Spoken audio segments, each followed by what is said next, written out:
ఆశ్చర్యకరంగా మన జీవితాల్లోకి కావాల్సిన ప్రతి వాటిని ఎంత చక్కగా వివరిస్తూ నేను మార్పులేను తెలుసా, నేను మారలేను, నేను నిన్న అట్లానే ఉన్నా, ఈరోజు అట్లానే ఉన్నా, రేపు కూడా అట్లానే ఉంటా, నీకు సరిపోయిన దేవుడునని చెప్పడానికి మలాకి ఒక మాట చెప్తూ చూద్దాం.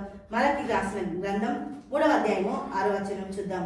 యెహోవానైన నేను మార్పు లేని వాడను కనుక యాకోబు సంతతి వారైన మీరు లయము కాలేదు. దేవుడికి మహిమ కలుగుందాక.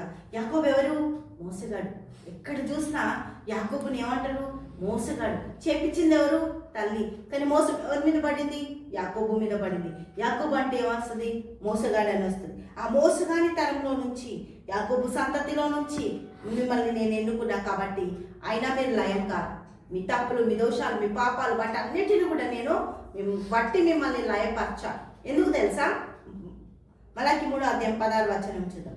అప్పుడు యెహోవా యందు భయభక్తులు గలవారు ఒకరితో ఒకరు మాట్లాడుకొనుచుండగా యెహోవా చెవియెక్కి ఆలకించెను.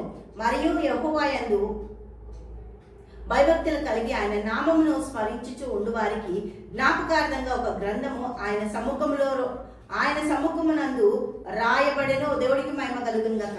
మీరేమనుకున్నా, ఏం చేసినా మీ యొక్క భవిష్యత్తు నేను చక్కగా రాసి పెట్టిన వాటన్నిటిని మీకు ఇవ్వడానికి నేను మీకోసము ఒక మంచి జ్ఞాపకార్థమైన బుక్ తయారు చేసి పెట్టిన.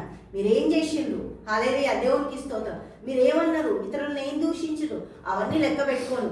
కానీ మీకోసం మేలులు దాచిపెట్టిన, నేను మేలులు ఇస్తా మీకోసం. నేను జ్ఞాపకార్థ బుక్గా మీరు చేసిన, ఎవరికైనా కొన్ని చల్లీలు ఇచ్చిండ్రా, ఎవరికైనా ఒక షెల్టర్ ఇచ్చారా, ఎవరినైనా ఒక పూట మీరు వాళ్ళకి ఫుడ్ పెట్టిండ్రా, లేకపోతే బ్రేక్ఫాస్ట్ ఇచ్చిండ్రా, డిన్నర్ ఇచ్చిండ్రా, ఏమైనా చేసిండ్రా వాళ్ళకు? నేను రాసుకుంటా. అవన్నీ రాసుకొని మీకోసం ఆ బ్లెస్సింగ్స్ ఇస్తా.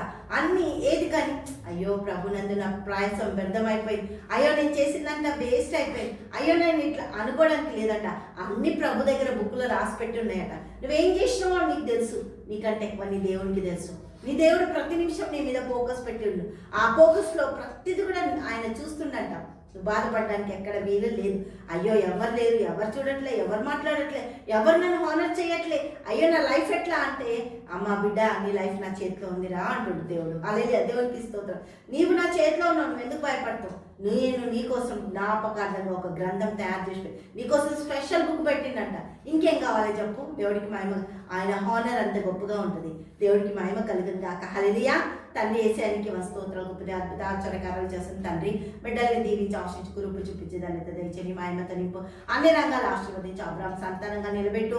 యేసు నామంలో దేవుని సమస్త ఆశీర్వాదాలు ఆ కుటుంబాల్లో విస్తరింపబడను గాక. యేసుక్రీస్తు నామంలో ప్రార్థిస్తున్నాము తండ్రి. ఆమేన్, ఆమేన్, ఆమేన్.